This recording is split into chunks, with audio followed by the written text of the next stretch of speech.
একটা বুখারী শরীফের হাদিস আপনাদের সামনে তুলে রাখি। আল্লাহর নবী বলেছেন, এক জামানাতে একটা লোক ছিল, লোকটার কয়েকটা বেটা। হাদিস কিন্তু বুখারী শরীফের, ভালো করে শুনবেন। ওই লোকটার কয়েকটা বেটা। আমরা যখন মরি, বেটা বেটিরাকে ওসিয়ত করি, বেটা রে আমি মরে গেলে তোর ওই বহিনটাকে কিংবা অমুকটাকে ৫০০০ টাকা দিয়ে দিস, ১ কাঠা জমি দিয়ে দিস, ওই মসজিদে ৫০০০ টাকা দিয়ে দিস, ২০০০ দিয়ে দিস।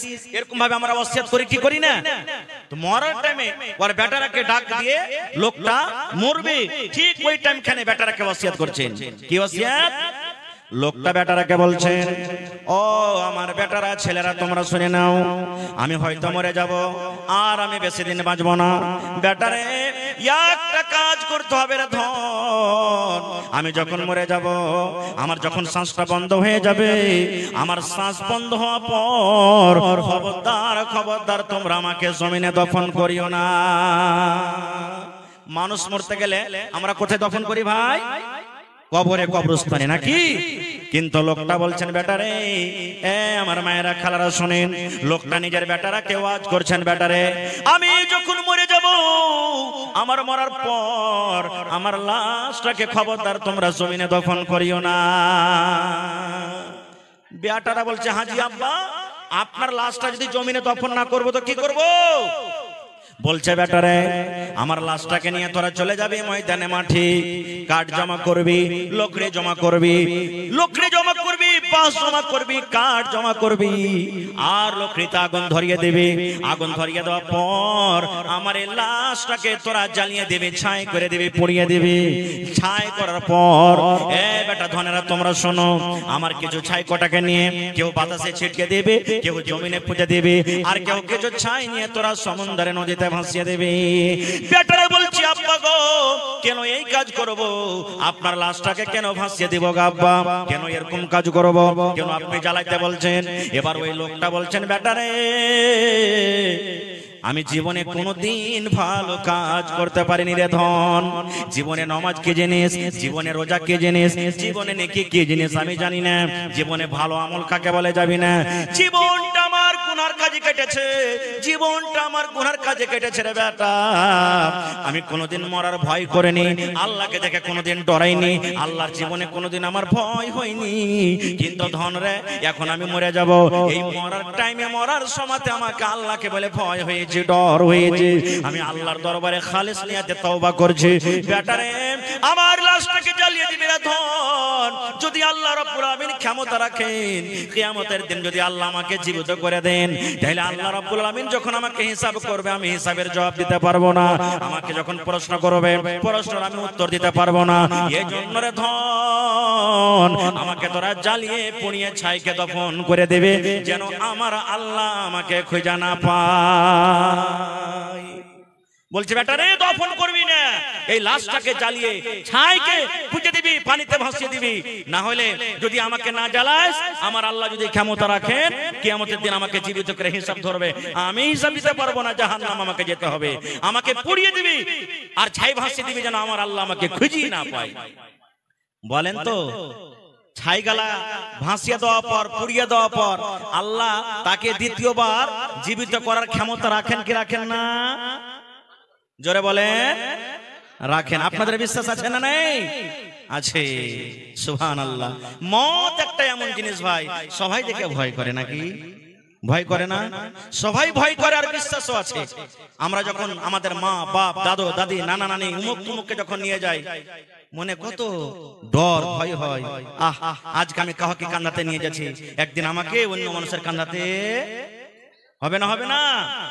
আমরা যেমন সুবহানাল্লাহ, আলহামদুলিল্লাহ, যত দোয়া পড়ছি, দেখবেন যদি হিন্দু ভাইয়ের আশেপাশে থাকে, দেখবেন যখন ওদের লাশকে নিয়ে যাবে, তখন কি বলবে?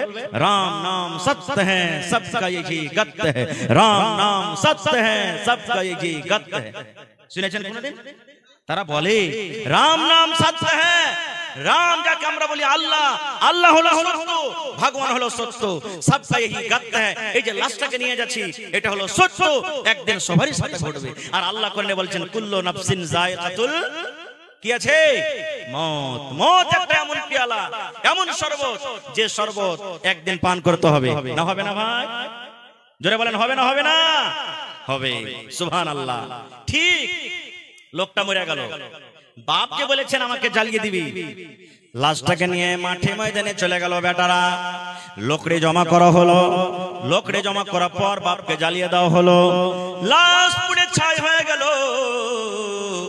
আব্বার কথা মতো একটা বেটা কিছু ছাইকে জমিনে দফন করে দিল, একটা বেটা হাওয়াতে এরকম ভাবে ছিটিয়ে দিল, আর একটা বেটা কিছু পানিতে ভাসিয়ে দিল। কেন করেছে কাজ? আদেশ করেছে যেন আমার আল্লাহ আমাকে জীবিত করতে না পারে। কিন্তু আল্লাহ রাব্বুল আলামিন কোরআনে বলেন, ইন্নাল্লাহা আলা কুল্লি শাইইন কাদির। কি আল্লাহ তাকে জীবিত করার ক্ষমতা রাখে না? রাখেন। আল্লাহ যদি বলেন কোন, আল্লাহ খালি মুখ দিয়ে যদি বলে দেন কোন, মানে কোন বলার সাথে সাথে ফায়াকুন মানে হয়ে বসে আছে, হয়ে বসে আছে। কোন বলার সাথে সাথে হয়ে বসে আছে। আল্লাহ এত বড় দয়াবান। ভাই আমার ওদিকে আমি যাব না। ঠিক তার বেটারা বাতাসে পানিতে ভাসিয়ে এবার বাড়ির দিকে রওনা হয়েছে। বাড়ি এখনো পৌঁছেনি, আল্লাহ রাব্বুল আলামিন বাতাসকে অর্ডার করলেন, এ বাতাস শোন, এই পানি শুট, পানি রে তোকে আমি এই জন্য তৈরি করেছি রে, পানি সৃষ্টি করেছি যে তুই একটা জিনিসকে অন্য জায়গাতে ভাসিয়ে নিয়ে চলে যাবে, এটা তোর ক্ষমতা আছে, আমি তোকে এটা পাওয়ার দিয়েছি। জমিন শোন, তোর ভিতরে যখন কোনো জিনিস গাড়া হয়, দফন করা হয়, তুই ওকে কলিয়ে দিবে, সরিয়ে দেবে। কিন্তু রে শুন, পানি শুন, এই বাতাস শুন, আমি আল্লাহ রাব্বুল আলামিন অর্ডার করি এই লোকটার ছাই, এই যে তার ছেলেরা ছাইগুলাকে তোর ভিতরে ছেড়ে দিয়েছি, এই বাতাস শোন, এই মাটি শোন, এই পানি শোন, সমস্ত ছাইগুলাকে তোরা এক জায়গাতে জমা করে দে। আচ্ছা বলেন তো, মাটি বাতাস পানি আল্লাহর কথা শুনে কি শুনে না? জোরে বলেন। আচ্ছা আপনারা বলেন তো, কোন নবীকে আগুনে ফেলে দেওয়া হয়েছিল? হযরত ইব্রাহিম আলাইহিস সালামকে আগুনে ফেলে দিলেন। যখন আগুনে ফেলবেন ওই টাইমে আল্লাহর ফেরেশতারা এসে ইব্রাহিম নবীকে বলছেন, ইব্রাহিম আপনি যদি একবার বলেন এক ফুঁকে সমস্ত আগুনকে নিভিয়ে দেব। কিন্তু ইব্রাহিম নবী কি বলেছিলেন? রে ফেরেশতার দল, তোমাদের সাহায্যের আমার দরকার নয় রে, এই আগুন দেখে আমি ভয় করি না, ডরাই না, কারণ আল্লাহ রাব্বুল আমিন যদি আমাকে বাঁচাতে চাহেন, আল্লাহ রাব্বুল আমিন ডাইরেক্ট দেখছেন, আল্লাহ রাব্বুল আমিন আমাকে বাঁচিয়ে দেবেন।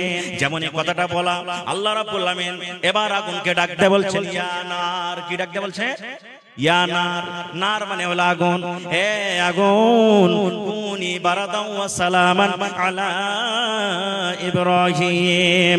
হে আগুন, আমার ইব্রাহিমের উপরে তুমি ঠান্ডা হয়ে যাও, সালামতি ওয়ালা হয়ে যাও। আগুন রে তুমি এত ঠান্ডা হয়ে যাও না যে আমার ইব্রাহিম ঠান্ডার কারণে যেন মরে না যায়, আর আগুন তুমি এত গরম হয়ে যাও না যে তোমার গরমের কারণে যেন পুড়ে না যায়। তুমি সালামতি হয়ে যাও যেন আমার ইব্রাহিম পোড়া দূরের কথা, তার শরীরের একটা রোঁয়া পর্যন্ত না পড়ে।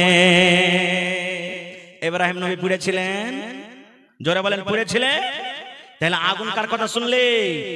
জোরে বলেন, আল্লাহর কথা। আর আগুন তো আগুন দূরের কথা, সমুদ্রের মাছ পর্যন্ত আল্লাহর কথা শুনেছেন, শুনেনি?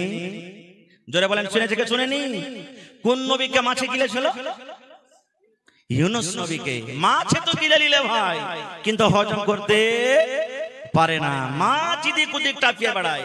আর মাছের পেটের ভিতরে গিয়ে ইউনূস নবী একটাই দোয়া, লা ইলাহা ইল্লা আনতা সুবহানাক ইন্নী কুনতু মিনাজ জালিমিন। মুসিবতে পড়বেন এই দোয়াটা পড়বেন, পেরেশানিতে পড়ে গেছেন দোয়াটা পড়বেন, আল্লাহ মুসিবত আপনার দোয়া কবুল করবে, দূর করবে, মন হালকা হয়ে যাবে। লা ইলাহা ইল্লা আনতা সুবহানাক ইন্নী কুনতু মিনাজ জালিমিন। এই দোয়া পড়ছেন। মাছের পেটে থাকতে গেল, আল্লাহ জানেন কি জানেন না? জোরে বলেন, জানছেন। এই দোয়া মুখ দিয়ে বের হয়, আরশ পর্যন্ত চলে গেল, আরশের চারিদিকে দোয়া ঘুরছে। আল্লাহ তাবারাক ওয়া তাআলার আরশকে যে ফেরেশতারা উঠে আছেন তারাও দেখছেন, শুনতে পেয়েছেন যে দুনিয়াতে কোন এমন মানুষ মুসিবতে আছে আল্লাহ জি, যে এত কষ্টতে পেরেশানিতে আছে, আল্লাহ তোমাকে ডাকছে, তোমারই একমাত্র জিকির আজকার করছে, আল্লাহ তুমি তারপরে দয়া করো। ওরে সুবহানাল্লাহ। আল্লাহ রাব্বুল আলামিন মাছকে বলছেন, মাছরি তোর পেটে এতদিন পর্যন্ত যা ছিল, যা গেছে রে মাছ, তুই হজম করে ফেলেছিস, কিন্তু মাছ রে শোন, তুই যাকে খেয়েছিস এটা হলো আমার একজন নবী, এটা হলো আমার একজন নবী। এই মাছ শোন, আমার এই নবীকে তুই হজম করতে পারবি না। এই মাছ শোন, নদীর কিনারাতে চলে যা, নদীর ধারে চলে যা, আর তাড়াতাড়ি করে আমার ওই বান্দা আমার নবী ইউনুসকে তুই নদীর কিনারে তুই রেখে আয়। মাছ কথা শুনেছিল না শুনেনি? ওরে সুবহানাল্লাহ, মাছ তো দূরের কথা, খাজুরের গাছ দেখেছে? হাজী সাহেব আছেন কেউ এখানে? আছেন আলহামদুলিল্লাহ। দেখে এসেছেন তারা মদিনাতে খাজুরের গাছ। মসজিদে জুমার দিনে ইমাম সাহেব যে জিনিসটার উপরে দাঁড় হয়ে খুতবা জনক আমরা কি বলি ভাই? জোরে বলেন। মিম্বার। মিম্বারে 4টা ধাপি হয় না 5টা? ও 3টাই ধাপি হয়। আলহামদুলিল্লাহ, তাহলে গৌর করে শুনেছেন দেখেছেন। নবীজি খাজুরের একটা মিম্বার গোড়া, কত সুন্দর ভাবে মিম্বার বানাছিল না তখন, ওর উপরে দাঁড় হয়ে খুতবা দিতেন। কিসের উপরে? খাজুরে। বুখারী শরীফের হাদিস এটাও, খাজুরের গোড়ার উপরে মিম্বার করে খুতবা দিতেন। এবার একটা মহিলা ঈসা রাসূলকে বলছেন, ইয়া রাসূলুল্লাহ, আমার একটা ফার্নিচার মিস্ত্রি, কাঠের মিস্ত্রি কেন ফার্নিচার বলি, ফার্নিচার মিস্ত্রি আছে, যদি আপনি অর্ডার করেন তা আপনার জন্য একটা সুন্দর মিম্বার করে দেব। রাসূল বলেন ঠিক আছে নিয়ে এসো। এবার নতুন মিম্বার যখন আইলো তো পুরাতন মিম্বার রাখা হবে ভাই। পুরাতন মিম্বারকে সাইডে হটিয়ে দিলেন আর নতুন মিম্বার উপরে চেপে নবীজি খুতবা শুরু করলেন। ওরে সুবহানাল্লাহ, যেমনই নবী খুতবা শুরু করলেন নতুন মিম্বার উপরে চড়ে, আয় আমার হাতিনা গ্রামের মায়েরা খালারা শুনেন, নবীর কথা বলছি রে বন্ধু, কোন গল্পকে কাহিনী নয়। যেমনই নবী খুতবা শুরু করলেন মসজিদের ভিতরে যেন কান্নার আওয়াজ শুরু হয়ে গেল। কে যেন কাঁদতে লাগলো, কিন্তু কে কাঁদছে দেখতে পাওয়া যায় না। কান্নার আওয়াজ আসছে কিন্তু কে কাঁদছে দেখা যায় না। আল্লাহ রাসূল বললেন, সাহাবীরা দেখো তো তোমাদের মধ্যে কে এমন কাঁদছো রে, কে এমন কাঁদছো, কার চোখ দিয়ে পানি ঝরে কান্নার আওয়াজ আমি শুনতে পাই। সাহাবায়ে কেরাম বলছেন আমরাও কান্নার আওয়াজ শুনতে পেলাম, কিন্তু কে কাঁদছে আশেপাশে দেখছি লোকটাকে দেখা যায় না। এই করতে করতে আল্লাহুস সামাদ, আল্লাহ রাসূল বললেন, সাহাবীরা তোমাদের মধ্যে কেউ কান্দে না রে বাবা, কেউ কান্দে না। এই যে দেখো পুরাতন মিম্বার, যে মিম্বার উপর আমি দাঁড় হয়ে আগে খুতবা দিতাম, ওই পুরাতন মিম্বার কান্দে। খাজুরের একটা জড় লকড়ি, যার পরে নবীজি দাঁড় হয়ে খুতবা দিতেন, ওই মিম্বারটা কাঁদছে। বাচ্চারা যখন কান্দে তা আমরা আপনারা কি করি? বুকে জড়িয়ে দিই, হাত দিই, বেটা চুপ চুপ। কিন্তু দেখবেন যে ছেলেটা বেশি কাঁদবে, যখন যত চুপতে বলবেন ও সিস্কি মেরে মেরে আরো হ্যাপ তুলে তুলে কাঁদবে, কান্দে না? ওরে সুবহানাল্লাহ, নবীজি মিম্বার থেকে নেমে গেলেন, নতুন মিম্বার থেকে নেমে গেলেন। এবার পুরাতন মিম্বার গিয়ে এরকম ভাবে নবীজি সান্ত্বনা দিচ্ছে, এই মিম্বার তুমি চুপে যাও, চুপে যাও, চুপে যাও, তুমি কান্দো কেন, তুমি চুপে যাও, চুপে যাও, তুমি কান্দো কেন? কিন্তু নবীজি যত তাকে সান্ত্বনা দেয় ওই পুরাতন মিম্বার আরো কিন্তু কাঁদতে শুরু করে। এবার শেষকে তুলে তুলে কান্দে। নবীজি বললেন, পুরাতন মিম্বার তুমি কান্দো কেন, কান্দোর কারণটা কি, কেন তুমি কান্দো? এবার ওই পুরাতন মিম্বারের মুখ খুলে গেল, বললেন, ইয়া রাসূলুল্লাহ, ইয়া হাবিবাল্লাহ, আল্লাহর নবী গো, এই জন্য আমি কান্দি গো নবীজি, আপনি এতদিন ধরে আমার উপরে দাঁড় হয়ে খুতবা দিলেন, আপনার খুতবা আপনার কথাগুলো আমি পাঞ্জর হয়ে হয়ে শুনতে পেলাম। এখন আপনি যে আমাকে দূরে হটিয়ে দিলেন, এখন আপনি আমার উপরে আর দাঁড় হবেন না, এখন আপনার কথাগুলো আমি পাঞ্জর হয়ে শুনতে পাবো না, এই জন্য আমার অন্তরটা ফেটে গেল, যার কারণে আমি কাঁদলাম। এই মুসলমান শুনেন, একটা লকড়ি, একটা পুরাতন গাছ মিম্বার, যার জন্য কোনো নামাজ নাই, রোজা নাই, হজ নাই, যাকাত নাই, যার জন্য কোনো শরীয়ত নাই, সেই যদি নবীর কথা না মানে তার গুনাহ হবে না। যার জন্য কিয়ামতের দিন জান্নাত নাই, জাহান্নাম কোনো হিসাব নাই। সেই যদি নবীর কথা শোনার জন্য পাগল হয়ে যায়, সেই নবীর কথা শুনতে না পাওয়ার কারণে যদি কান্দে, তাহলে আমরা মানুষ, আমাদের জন্য জাহান্নাম জান্নাত সব কিছু আছে, আমাদেরকে আল্লাহকে দেখে কত ভয় করতে হবে। হবে না? হবে না? সুবহানাল্লাহ। আরে নবীর উম্মত খায়র যাও। এবারে ওই লোকটা সুবহানাল্লাহ, তাকে জ্বালিয়ে দেওয়া হলো। আল্লাহ আদেশ করছেন মাটিকে, মাটি এই পানি ছাই জমা করে দাও, জমা করে দেওয়া হলো।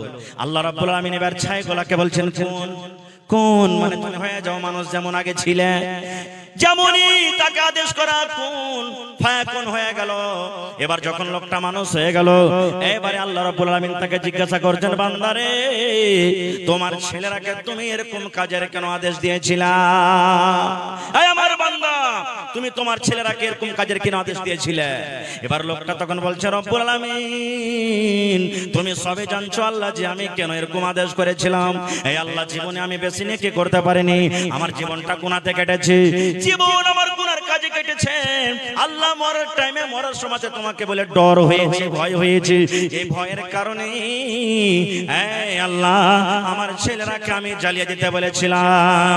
এবার আল্লাহ রাব্বুল আলামিন এবার লোকটাকে বলবেন, বান্দারে যখন মরার টাইমে তুমি আমাকে দেখে ডর করেছো রে বান্দা, মরার কারণ মরার সময় যখন তুমি আমাকে দেখে ভয় করেছো, আমার জাহান্নাম বলে তোমাকে ডর লেগেছে, আমাকে দেখে তোমাকে ভয় হয়েছে।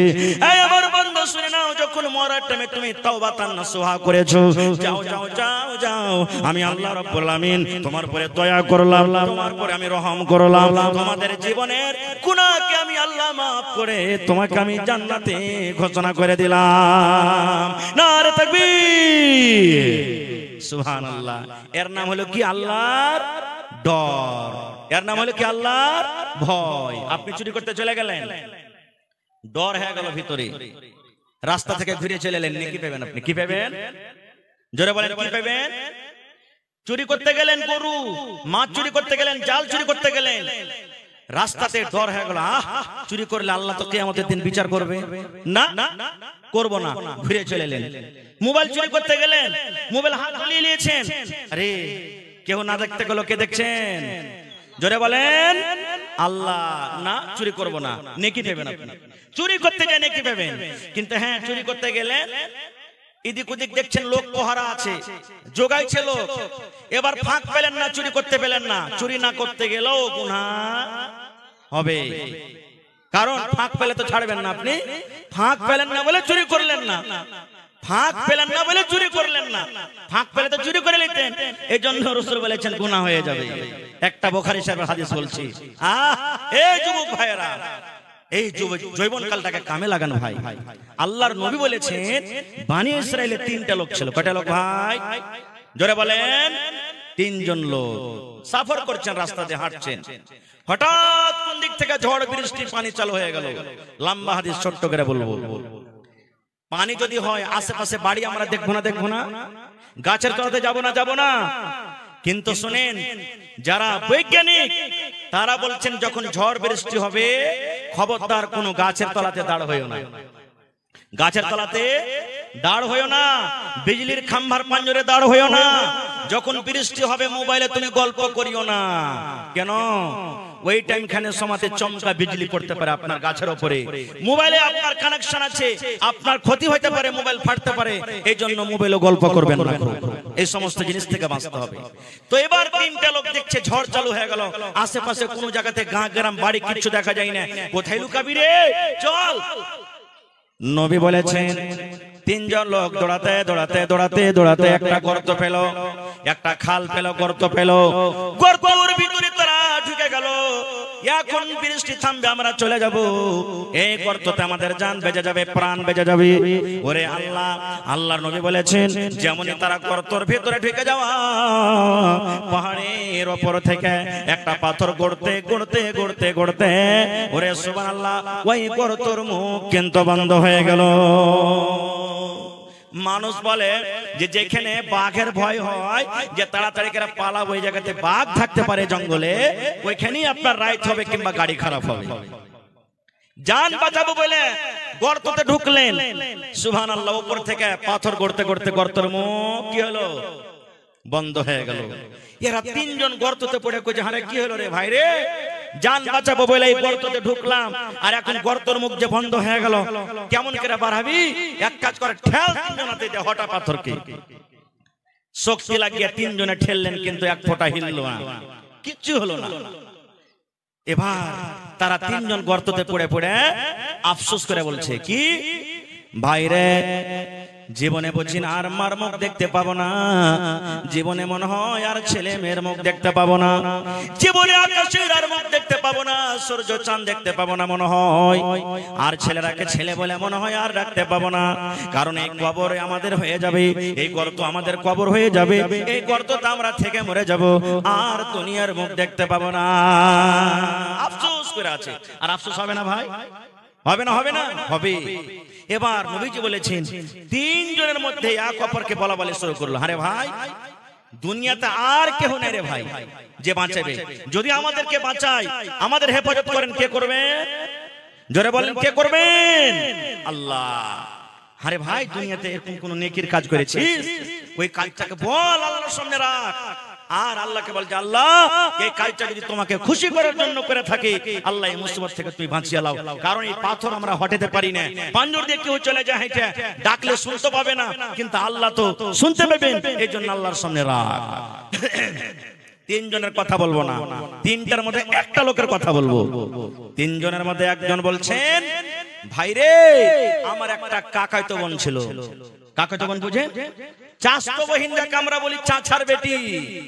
বলছে ভাই আমি ওকে খুব ভালোবাসতাম, প্যার মহব্বত করতাম, তাকে খুব ভালোবাসতাম তাকে। এবার আমার ভালোবাসার কারণে এতখানি ভালোবাসা হয়ে গেল যে আমার মন একবার জাগলো, আমার মনের আকাঙ্ক্ষা উঠলো যে আমি একবার তার সাথে জিনা ব্যভিচার করব, মনের আকাঙ্ক্ষা আশাটা পুরা করব, এতখানি পর্যন্ত পৌঁছে গেলাম। কিন্তু আমার কাকাইতো বোন রাজি হয় না, আমার কথা শুনে না। একদিনকার ঘটনা, আমার কাকাইতো বোন আমার কাছে এসেছে, আসার পর বলছে ভাই রে কিছু টাকার দরকার আছে, ভাই টাকা দাও, খুবই দরকার আছে, টাকা না নিতে গেলেই হবে না। কিন্তু লোকটা বলছেন গর্ততে পড়ে, ভাই আমি কিন্তু সুযোগ পেয়ে নিলাম যে এই তালি তাল, ঠিক আছে তোকে টাকা দিব, কিন্তু একটা শর্ত আছে। বলছে কি? বলছে একবার তোকে আমার পাঞ্জরে থাকতে হবে, আমার কথা মানতে হবে।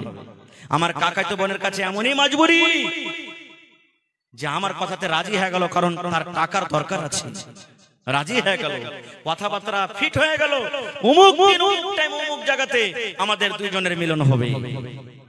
ওরে সুবহানাল্লাহ, দয়ার নবী বলেছেন ওই লোকটা গর্তে বসে বসে দুজন বন্ধুর সামনে নিজের ইতিহাস নিজের ঘটনা বয়ান করেছেন। ভাই রে আমার কাকাতো বোনকে যেটা টাইম দেওয়া ছিল, সময় দেওয়া গেছিল, ওই টাইম হিসাবে আমার কাকাতো বোন হাজির হয়ে গেল, আমিও তাকে হাজির হয়ে গেলাম, ওই জায়গাতে দুইজন হয়ে গেলাম। এবার কথাবার্তা মতো আমরা দুজন নিজের কাজে আমরা এগিয়ে গেলাম, কত কাজ হয়ে গেলাম। সুবহানাল্লাহ। আমার ওলামায়ে কেরাম বসে আছেন, জিজ্ঞাসা করবেন। আল্লাহ রাসূল বলেছেন যেমন স্বামী স্ত্রীতে মিলন করে, পুরুষের দুটা পা, পুরুষের দুটা জাং, আর নারীর দুটা দাং, নারীর স্ত্রীর দুটা জাং, চার জাং যখন কাছে হয়ে যায়, এই চার যখন যখন জাং, চারটা রান যখন এক জায়গাতে হয়, স্বামী স্ত্রী কতখানি কাছে হয় বুঝতে পারছেন।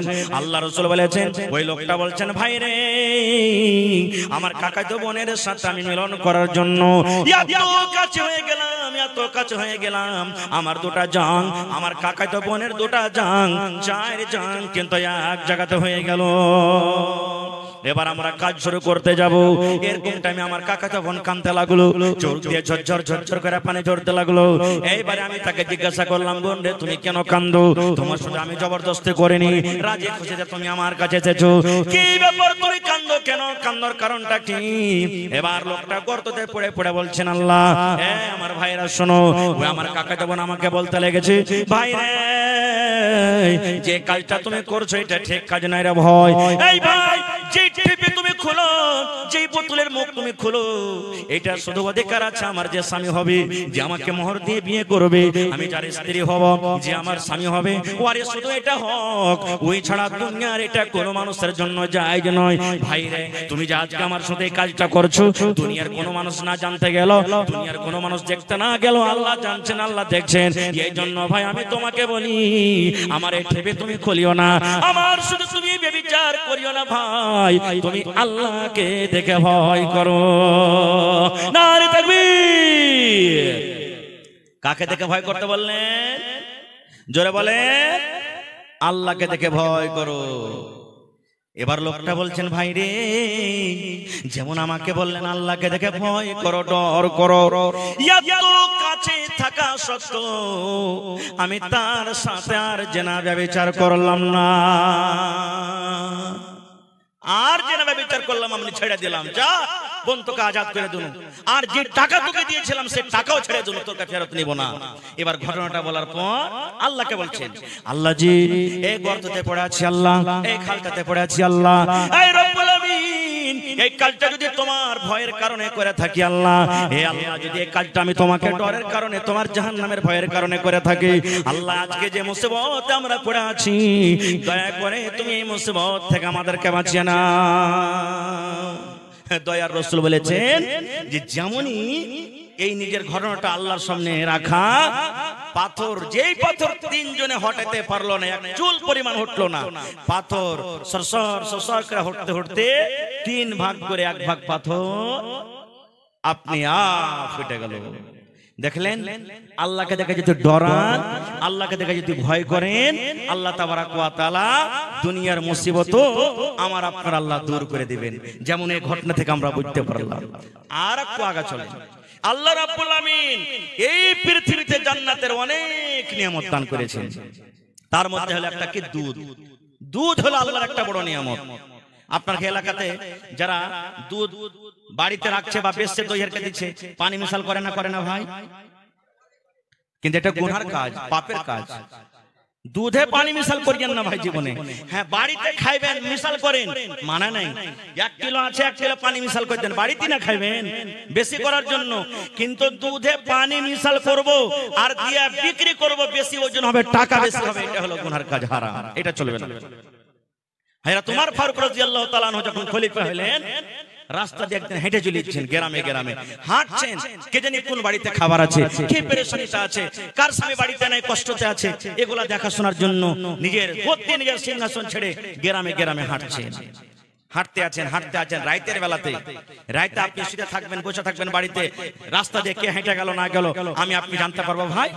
জানতে পারবো না। রাস্তা দিয়ে হেঁটে চলেছেন, হাঁটতে হাঁটতে দেখছেন এক বাড়িতে মার বেটিতে ঝগড়া করছে, কথা বলা বলি হয়েছে। কি কথা? মা বলছে বেটিকে, বেটি রে আরে যা দুধ খানে পানি দিয়ে দেখা, খানিকটা বেশি করে দে। মা বলছেন বেটিকে, বেটি যা দুধ খানে পানি মিশাল করে দে, দুধ খানে পানি মিশাল দিয়ে দিবি তো বেশি হবে, ওজন হবে।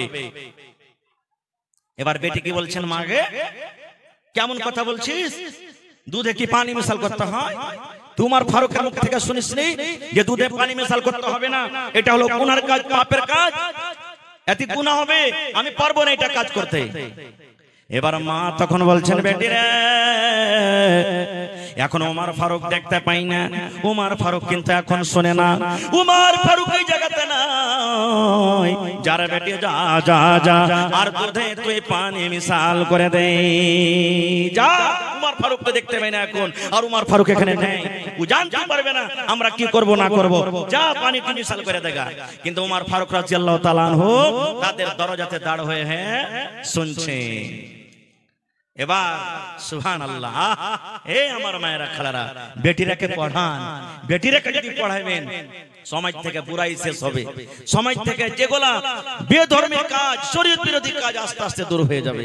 আজ থেকে 15-20 বছর আগে দেখবেন যখন বাড়িতে বিয়ে শাদী লাগতো তখন কত গীত গাইতো মা খালারা, গাইছে লোকে কাহিনী। আর এখন আস্তে আস্তে ঘরে ঘরে পড়ালেখা হয়েছে, এখনকার বেটি ছেলে গেলা বলেন যে 5টা গীত গাহা, হিম্মত নেই গাইতে দিবে, মানে জানে না পড়া আসতে গেলে বুড়াই আপনি আব্দুর হবে। এবার মার কথা শুনে বেটে বলছেন, মা গে আমি এটা কাজ করতে পারবো না গে মা, এটা কাজ আমার দ্বারাতে করা হবে না। বলছে মা গে ওমর ফারুক যদি জানতে না পারে গে মা, ওমর ফারুক যদি দেখতে না পায়, তাহলে যেটা ওমর ফারুকের রব, যেটা আমার রব আল্লাহ তিনি দেখছেন। ওমর ফারুক যদি জানতে না পারতে গেল আল্লাহ জানছেন, ওমর ফারুক যদি দেখতে না পায় তো আল্লাহ দেখছেন। এই জন্য মা আমি এটা কাজ করতে পারবো না। কথাবার্তা শোনা পর চলে গেলেন বাড়ি। ভোর হলো, একটা লোককে বলেন, হাই ও ওই উমুক বাড়ির একটা মেয়ে আছে, ওকে ডেকে নিয়ে এসো আমার দরবারে যাও। এবার উমর ফারুক এসে বাড়িতে বেটারাকে পরামর্শ নিয়ে বসে গেলেন, বেটারে আমি তোমাদের জন্য একটা খুব সুন্দর মেয়ে দেখেছি, দিনদার নেককার, বেটা তোমরা কেমন আছো যে ওই মেয়েটাকে তোমরা বউ করবে, স্ত্রী করবে। সুবহানাল্লাহ, এই দিনদারি নেককার দেখে হযরত ওমর রাদিয়াল্লাহু তাআলা আনহু যিনি আমিরুল মুমিনিন, মুসলমানের রাজা, সুবহানাল্লাহ, তার দিনদারি দেখে তাকে বহু করে নিলেন। আজ আমরা করব ভাই, বহু দেখতে গেছি, আইবারিকে বলে দিয়েছি ভাই 4 লাখ টাকা ডিমান্ড আছে, কিন্তু 3.5 লাখ টাকার কম রিস্তা হবে না ভাই। কত লোককে বলছি, আমি মৌলভী সাহেব মানুষ, আমার তো কোনো পয়সা কোটির কোনো লাভ নাই, ডিমান্ড নাই ভাই। বড় বেটা জানে, যা জানে ওই করবে সব। বড় যা ওই জানে, ও যা করবে তাই করবে। এই দেখেন ভাই, আজ এই কোন যেই যেটা এমন জিনিস, যাতে একটা মৌলানা চলে গেছে, তার ভিতরে হাজী সাহেবও চলে গেছেন, নামাজিও চলে গেছেন, বেনামাজিও চলে গেছেন, সব আমরা খেয়ে গেছি। তবে সবাই আল্লাহর বান্দা এখনো দুনিয়াতে আছে যে বিনা টাকাতে বিয়ে করছে। নেই? মেলায় আছে এরকম, দুনিয়াতে মেলায় আছে ভাইরে। এই জন্য আল্লাহর যদি ভিতরে ডর থাকে, মানুষ পাপের কাজ করবে না। একটা ঘটনা আপনাদের সামনে আর তুলছি, বাস 5 মিনিটে ঘটনাটা বলবো। আল্লাহকে দেখে কেমন করে ডর করবেন। এক রাজা, আমার কাছে একটা বাংলা কিতাব আছে, গল্পের মাধ্যমে জ্ঞান। গল্প করবেন তো জ্ঞান বাড়বে, কিতাবটার নাম।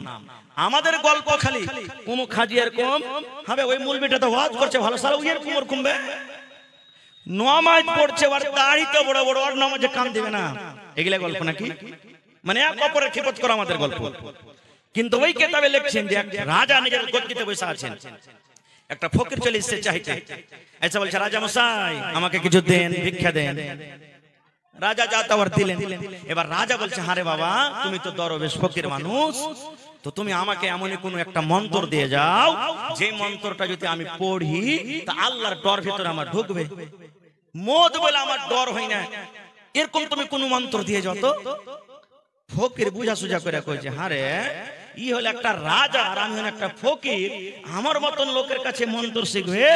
ভাবা চিন্তা করে তান কইছে যে, রাজা মশাই আপনাকে একটাই ছোট্ট মন্ত্র দিয়ে যাব, কি আপনি মদকে স্মরণ করেন যে একদিন মরতে, জোরে বলেন একদিন মরতে হবে, এটি খালি স্মরণ করেন। চলে গেলেন। রাজা যখন যখন সিংহাসনে মনে হয় একদিন মরতে হবে, একদিন মরতে হবে, একদিন মরতে হবে, একদিন মরতে হবে, এইটাই খালি মুখ দিয়ে কথা, আর কিছু নাই। আচ্ছা কহেন তো, এই কথাটা মুখ দিয়ে খালি বাহির করতে গেলে আল্লাহর ডর ভিতরে ঢুকে যাবে? ঢুকবে ভাই? কয়েকদিন হয়ে গেল, রাজার মধ্যে কোনো বদলাও পরিবর্তন আসে না। রাজা রাগ করে বলছেন, সিপাহীকে বেটাকে ধরে নিয়ে যেখানে পাবে ওকে ফাঁসি দেবো। এত বড় আমাকে মন্ত্র দেয়া গেল, এত কষ্ট করে মন্ত্র পড়েছি, আমার ভিতরে আল্লাহর ডর আছে না, ভয় আছে না, এই বেটাকে ধরে কোন দিক থেকে আছে। এই করতে করতে করতে হঠাৎ করে আবার ওই ফকির কিন্তু ওই দরবারে চাইতে চলে এসেছে। বাদশা চিনে নিয়েছে, এই তো একটা ধর, জেল ঘরে বন্ধ কর, কালকে বেলা 7টার সময় তাকে ফাঁসি হবে। এলান হয়ে গেল, রাজা এলান করে দিলেন, এলান হয়ে গেল।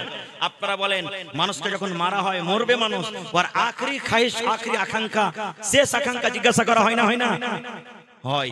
তাকে ডাকা হলো, তার স্ত্রী এসে রাজার পা ধরে নিয়েছে, যে রাজা মশাই আমি গরিব মানুষ, আমার স্বামী ভিক্ষা করে, আমরা খেতে পাই, দয়া করে মাফ করে দেন, তার দ্বারাতে ভুল হয়ে গেছে। বলছে না, একে ফাঁসি হবে তো হবে, ফাঁসি হবে তো হবে। এবার রাজা বলছে, তোর যদি জীবনের আখরি শেষ কোনো আকাঙ্ক্ষা থাকে তো বল, ওইটা পূর্ণ করা হবে, আর কালকে সকাল 8টার সময় তোকে 7টার সময় ফাঁসি দেওয়া হবে। এবার দেখেন দরবেশের আকাঙ্ক্ষা। এবার দরবেশ বলছেন, ও জাহাপানা রাজা মশাই শোনেন, কালকে সকাল আপনি আমাকে ফাঁসি দিয়ে দিবেন, আমি মরে যাব, দুনিয়া থেকে চলে যাব। কিন্তু রাজা মশাই আজকে বেলা 12টা বাজছে, এই 12টা থেকে নিয়ে কালকে সকাল 7টা পর্যন্ত আপনার এই গদিতে আমি বসবো, আমি রাজা হব, আর আমার মতন আপনাকে ফকির হইতে হবে। এটা আমার আখরি খাইশ, যে আমি 12টা দিন থেকে নিয়ে সকাল 7টা পর্যন্ত আমি আপনার এই সিংহাসনে বসবো, এই তাজ আমি পরবো, আর আমার মতন আপনাকে সাধারণ ফকির হতে হবে। বলছেন না, এটা করা হবে না। বলছেন, আপনি ওয়াদা করেছেন যে তোর আখরি খাইশ পুরা করা হবে, আপনাকে এটা পুরা করতে হবে। কি করবে? লে বেটা ফকির যা। রাজার তো আরো পারা গরম হয়ে গেল, হ্যাঁ, যে তুই রাজা হবি, আমাকে ফকির করবি, ঠিক আছে 7টা পর্যন্তই না, ঠিক আছে বেটা, লে তুই গদিতে বস। যেমনই গদিতে বসলেন, রাজা হলো কি ফকির, আর একটা ফকির হলো কে? রাজা। যেমনই সিংহাসনে বসলেন, পট করে একটা উজিরকে বলছেন, এই দুনিয়াতে ঢোল পিটে দাও, যাও দুনিয়াতে কোন গ্রামে এমন একটা 18-20 বছরকার একটা যুবতী সুন্দর মেয়ে ছেলে, যার রূপের কোনো কমি নাই, ওকে ধরে নিয়ে এসো, ধরে নিয়ে এসো, ওকে যাও। চলে গেল একটা সুন্দর মেয়ে ছেলে। আপনারা জালসা করেছেন, জিলাপিওয়ালা এসেছে, পাঁপড়ওয়ালা এসেছে, আইসক্রিমওয়ালা এসেছে, আচ্ছা জানাসেনি এরকমই ঘটনা ঘটেছে। কত লোক কত কি বিক্রি করতে এসেছে, আর একটা লোক মুখ ফালি চিনিয়া বাদাম বিক্রি করতে এসেছে। ভাই ট্রেনে দেখবেন যারা দিল্লি সফর করেছেন, চিনিয়া বাদাম বেচবো তো আধখানি মুখ দিয়ে কথা কইবে, আধখানি চিনিয়া বাদাম টাইম পাস বলে না। হ্যাঁ, ও এরকম করতে করতে মজলিস হাজির হয়ে গেছে। এবার ওই নতুন রাজা যে ফকির বলছে একটা বুজুর্গ, এই বেটাকে ধরো, একে জেলে বন্ধ করো, কালকে 6টার সময় একটা ফাঁসি হবে। আমার এটা আদেশ, আমাকে সাথে হবে, একে কাটাতে হবে, 6টাতে হবে। যাও ধরো, একে জেলে বন্ধ করো। ওই কটকটিওয়ালা মুখ ফালিওয়ালার স্ত্রী এসে পা হাতলে পড়ে গেছে, জাহাপানা মাফ করে দেন, আমি গরিব মানুষ, মাফ করে দেন। বলছে না, একে 6টার সময় ফাঁসি দেওয়া হবে। জেলে বন্ধ হয়ে গেল, সন্ধ্যা হয়ে গেল। সুন্দরী মেয়ে ছেলেকে বাদশার সামনে হাজির করে দেওয়া হলো। এবার নতুন রাজা ওই মেয়ে ছেলেটাকে বলছেন, ও আল্লাহর বান্দি, তোমাকে একটা কাজ করতে হবে। বলছে এখন কয়টা বাজলো? বলছে এখন সকাল, এখন সন্ধ্যা 6টা হয়ে গেল। বলছে আল্লাহর বান্দি, এই জেল ঘরে, ঘরের ভিতরে একটা চিনিয়া বাদামওয়ালাকে বন্ধ করা আছে, একটা কটকটিওয়ালাকে বন্ধ করা আছে রে আল্লাহর বান্দি। একটা চিনিয়া বাদামওয়ালাকে ঘরের ভিতরে বন্ধ করে দেওয়া হয়েছে। সকাল 6টার সময় তাকে ফাঁসি দিয়ে দেওয়া হবে, সকাল 6টার সময় তাকে ফাঁসি দিয়ে দেওয়া হবে। আল্লাহর বান্দি, এখন সন্ধ্যা 6টা থেকে নিয়ে সকাল 6টা পর্যন্ত একবার তার সাথে তোমাকে জেনে ব্যভিচার করতে হবে, তাকে তোমার রূপে, তোমার ময়ের জালে তাকে ফাঁসাইতে হবে। যাও ওই ঘরের ভিতরে তুমি চলে যাও, যত টাকার দরকার তোমাকে টাকা দেওয়া হবে, কিন্তু তোমার রূপে একবার তাকে নিয়ে আসতে হবে, তোমার জালে তাকে একবার ফাঁসাইতে হবে। ভাই, সুন্দরী মেয়ে ছেলের জাল থেকে বাঁচাটা সহজ যে ভাই, বাঁচাটা সহজ। সুবহানাল্লাহ, ইমাম ডকমকি যাবে ভাই, হবে না? ইমাম ডকমকি যাবে, সুবহানাল্লাহ। এবারে পাঠিয়ে দিলেন ঘরে কটকটিওয়ালা, কেহ নাই, অন্য মানুষ। আরে মেয়ে ছেলেটাকে সুন্দর ভালো কাপড় পিন্দে ঘরের ভিতরে ঢুকিয়ে দিলে। আর রাজা বলে দিলেন, এই আল্লাহর বান্দি, যত টাকার তোমার দরকার সকালে তোমাকে মোহমাঙ্গা টাকা দিয়ে দিব, কিন্তু একটা কাজ তোমাকে করতে হবে, কি? যে এই সন্ধ্যা 6টা থেকে নিয়ে সকাল 6টা পর্যন্ত একবার তোমাকে নিজের জালে তাকে নিয়ে আসতে হবে। মেয়ে ছেলেটা হাসতারা বলছে, আল্লাহ যত আমাকে রূপ দিয়েছে, 1 সেকেন্ডের কাজ এটা, আমার 1 মিনিটের কাজ। যে ঠিক আছে যাও। তারা দুজন চলে গেল। এবার নতুন রাজা পুরাতন রাজাকে বলছে, রাজা মশাই, আজ আপনাকে বিছানা শুতে দেব না, চলেন আমার সাথে। বলছে কোথায়?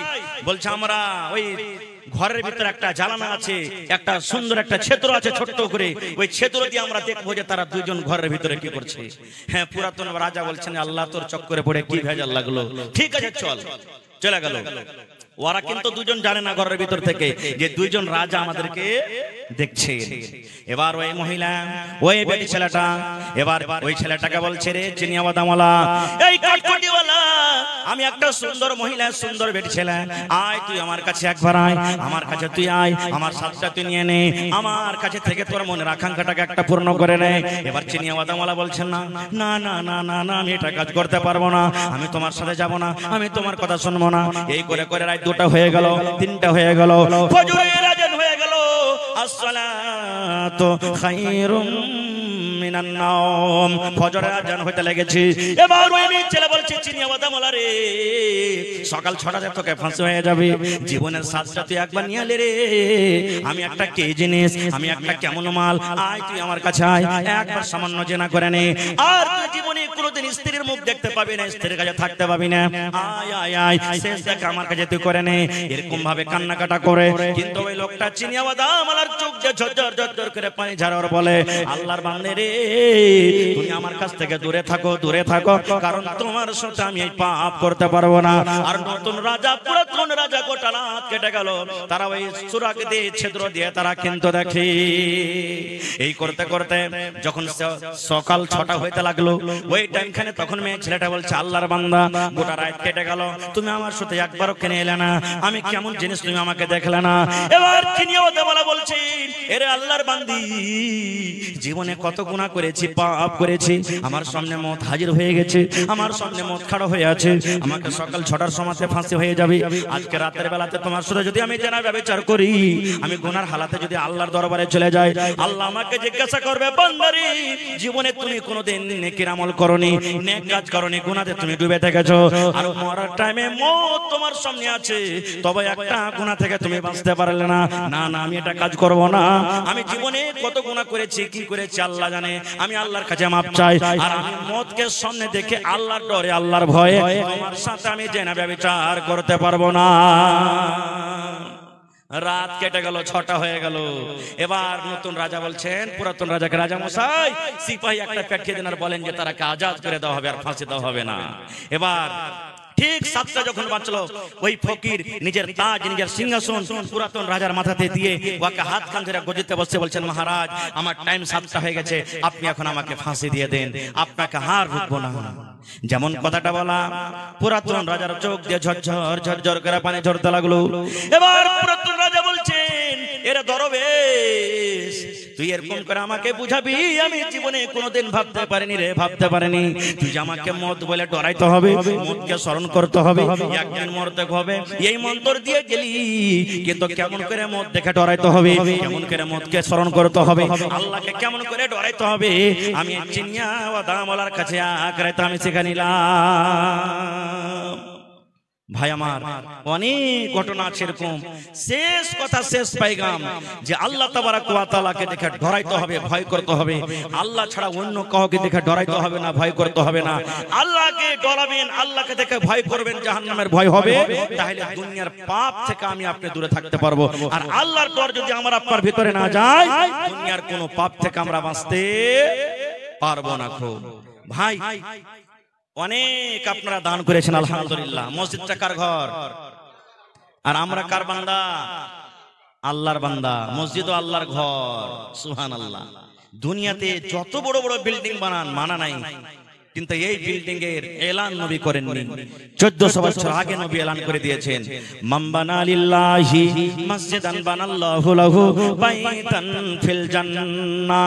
এই ইমানদার বান্দা বান্দীরা তোমরা শুনে নাও, আল্লাহকে রাজি করার জন্য, আল্লাহকে খুশি করার জন্য দুনিয়াতে যদি তোমরা আল্লাহর ইবাদতখানা মসজিদ বানিয়ে দাও, আল্লাহ রাব্বুল আলামিন তোমাদের জন্য জান্নাতের ভিতরে এখন ঘর বানিয়ে দেবেন।